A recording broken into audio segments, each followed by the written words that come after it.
Hello guys, welcome to Hari ட brain. கொஞ்சம் மட்டும் வாய்ஸ் அட்ஜஸ்ட் பண்ணிக்கோங்க. நமக்கு கொஞ்சம் கோல்டாக இருக்குது, லைட்டாக ஃபீவரு. இப்போ நம்ம பார்க்க போகிற நியூஸ் இதை பற்றி பார்த்துக்கிட்டிங்கன்னா, டேனி அல்மோ அண்ட் பார்சலோனா என்ன தான் நடந்துகிட்ருக்குது. கரெக்டாக யூரோ கப் முடிஞ்சோடனே 60 மில்லியன் கொடுத்து டேனி அல்மோவை பார்சலோனா பார்த்தீங்கன்னா வாங்கிட்டு வந்தானுங்க. ஆனால் இன்னும் வரைக்கும் அவனை வந்து எஃப்சிபி பிளேயராக ரெஜிஸ்டர் பண்ணவே இல்லை. அவங்களோட ஃபினான்ஷியல் ஃபேர் பிளேயில் வந்து டேலி ஆகலை.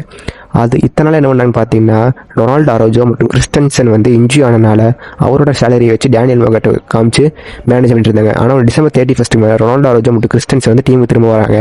ஸோ இனிமேல் டேனியல் மோவோட சேலரியை வந்து இதை வச்சு டேலி பண்ண முடியாது.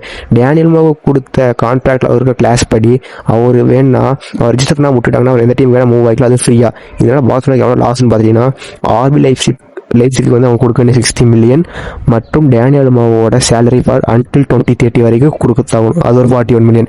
டோட்டல் 101 மில்லியன் பார்சலோனாக்கு லாஸ். மேன் யுனைடெட், பிஎஸ்டி அது மாதிரி நிறைய கிளப் வந்து டேனியல் மாக்கு வந்து இன்னும் ஆஃபர் பண்ணுறாங்க, நீங்கள் வந்து எங்கள் டீம் சேர்ந்துக்கோங்கன்னு. உனி லாயலாக இருக்க போகிறாரா இல்லை மணிக்காக வேறு டீம் போக போகிறாருன்னு டேனியல் மாவோட முடிவில் தான் இருக்குது. எனிவே பார்சலோனா வந்து இப்போ நிறையா வந்து ஃபண்ட் ரைஸ் பண்ணிட்டு இருக்காங்க. நைக்கியோட எல்லாம் ஸ்பான்சர்ஷிப் போட்டு கேட்டுருக்காங்க. உனி எஃப்சிபி என்ன பண்ண போகிறாங்கன்னு யாருக்கும் தெரியாது. லாலிகா எடுக்கிற முடியாத கடைசி டேனியல் மோ எஃப்சிபியில் தொடர்வாரா இல்லை